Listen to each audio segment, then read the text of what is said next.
to obsessively listen to the same songs over and over again, and I'd do like most people do. Memorize the lyrics, and then I would sing into like a hairbrush or a shoe or whatever, and I would pretend that I was the lead singer of whatever band that I was obsessed with. And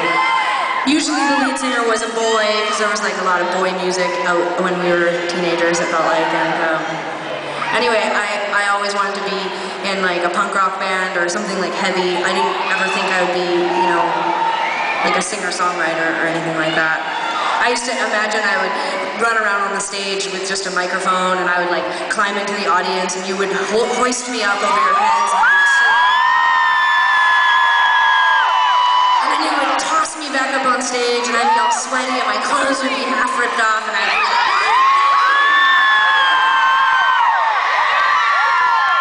but instead I learned how to play guitar, and I sat on a stool for like 3 years, and Birkenstocks and a puffy vest, and wrote folk songs, but inside, in my heart, I was always writing